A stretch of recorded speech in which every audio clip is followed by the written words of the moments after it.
Alright friends, in this session we will do an exercise. We will calculate the square root of 5 using a function that doesn't return a value and then a function that returns a value. We will see both of them.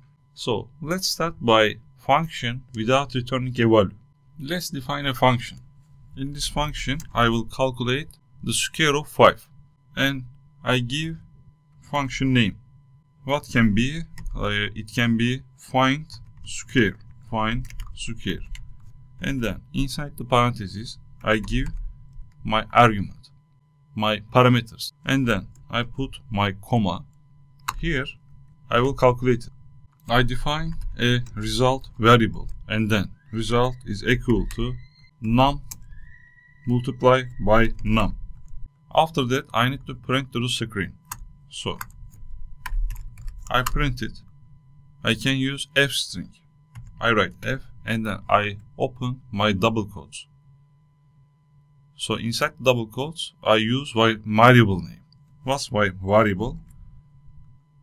Num and result. So num, I give num, squared is, what's the result? Is result variable, and I give result variable. If I call this function and give num value 5 as an argument, what will happen? Result will become 5 times 5, 25, and I will print it 5 squared is 25. Let's call this function. I copy this and then I come here and inside the parentheses I just give 5. It's my argument. Let's run it. I right click and run it. You see 5 squared is 25. Super.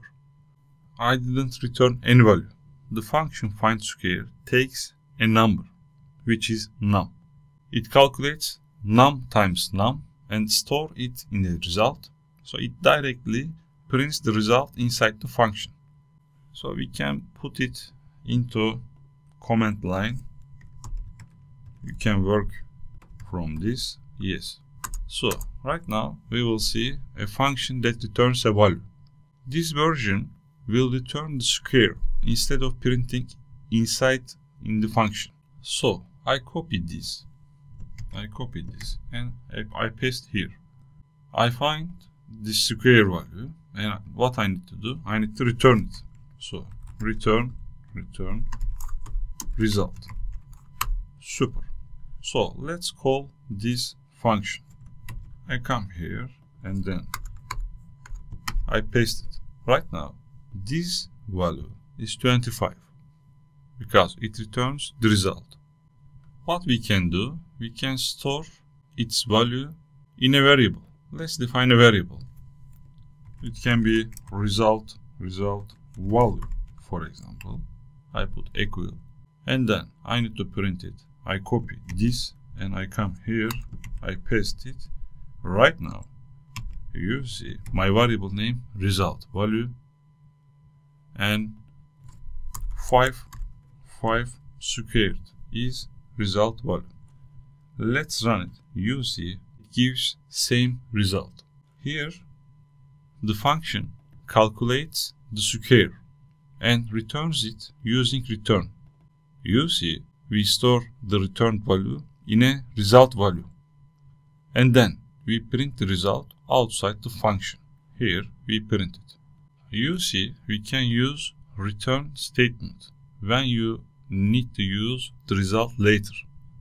If you want to display the result immediately, we can use print directly in the function without return statement. Super.